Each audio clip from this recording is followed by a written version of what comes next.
Hi there, welcome to the latest episode of my 10-minute moan, and I'm in new surroundings today, and the topic is Hamza Yousaf, who has been telling more lies. He's been telling lies about IDF and what they're going to do to Hamas, and it's just bonkers, right? So what he's done, he's taken to Twitter, he's used an Israeli minister's tweet, which is in Hebrew, I would imagine, and he's decided to translate it in his own head. And he's told us that as soon as the hostages are released, Israel plan to attack Gaza again. And saying that how horrible and terrible people they are. Now, I don't speak Hebrew, so I don't know at point one if this is true or not true. So I translated the man's tweet, and it says nothing of the sort. It does say, which is part of America's peace plan, that Hamas must be eradicated and the tunnel systems have to be taken out. And that's what he's talking about.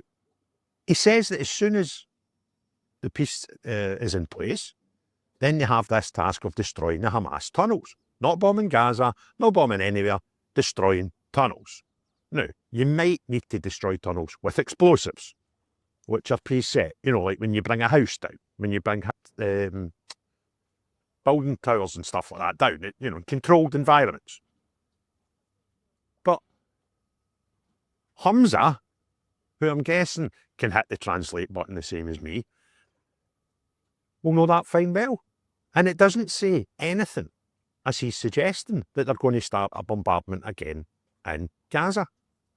The man is a complete lunatic.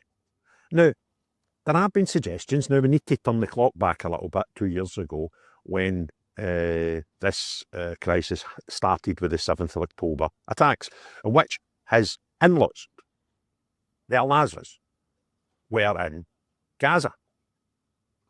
And he's a brother-in-law who's miraculously disappeared. We've stopped talking about him over the last 18 months to a year, where before it was he's a doctor, a poor doctor, and he wants to protect all the people in Gaza. And his family were given safe passage out of Gaza, and his name was taken off the list. His name was on a list of people who would go out of Gaza into Turkey. The Turkish Prime Minister's wife, nonetheless, arranged this after meeting Hamza Yousaf's wife.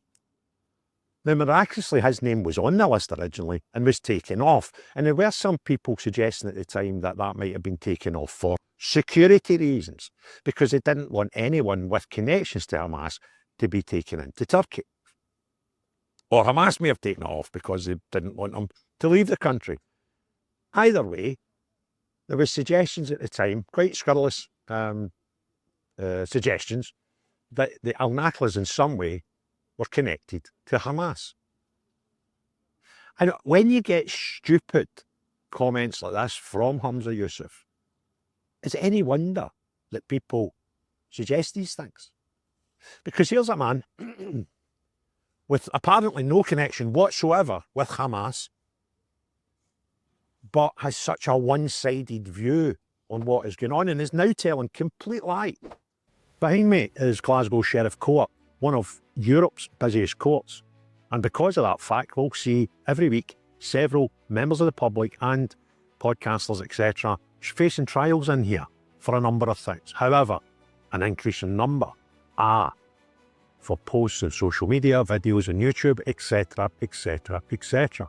And for that reason and that reason alone, I believe it would make sense for everybody who does podcasts as a minimum to join the Free Speech Union, because they will help protect you when the law turns on you.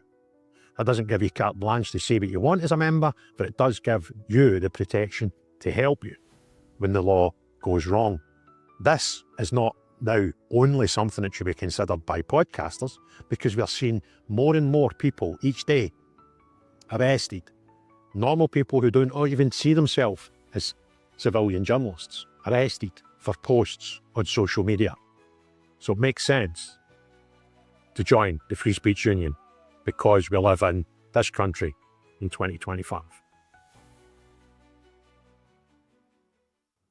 Now, I don't know the Israelis' plans. They might be the worst people in the world and they want to totally annihilate Gaza as soon as they've got their hostages out. I don't know, right? But what I can do is I can read. And that man's message, his tweet, said nothing of the sorts of what Hamza Yousaf suggests he does. And you go, oh, why is, and it's not just once or twice, it is constant. This guy does this all the time. Exaggerates, lies, half-truths, all of that. And it's as if he's trying to prove himself to certain people. That was another feeling I got back in the day when I remember I done another video about Humza when he was trying to get his parents out. He had a lot of communications which were released under freedom of information. And he knew before 8 o'clock in the morning, British time, about that attack by Hamas into Israel on the 7th of October. These are all facts. These aren't me making stuff up or translating stuff poorly. These are factual things that we all have because I've got them. Evidence, and I've done videos about. And it's most peculiar. It really is peculiar when you find, and I'm not saying all these things are connected, by the way, I'm just giving you facts that are standalone truths, which may or may not be connected. But it's all very weird. And the people making up these scurrilous lies about Humza being connected to Hamas, I can't discount them. So if you want others to see this video, do 3 things. Click the thumbs up, hit the share, put your comments below. If you've not already done so, or if you think you've already done so, but may not be subscribed to the channel, please consider subscribing.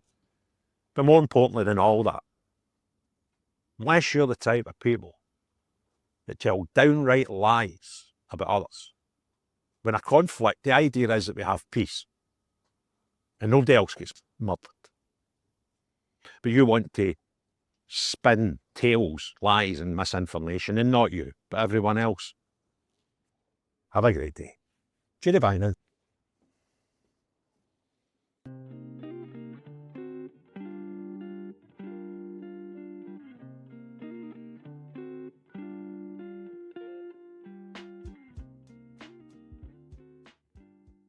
Behind me is Glasgow Sheriff Court, one of Europe's busiest courts.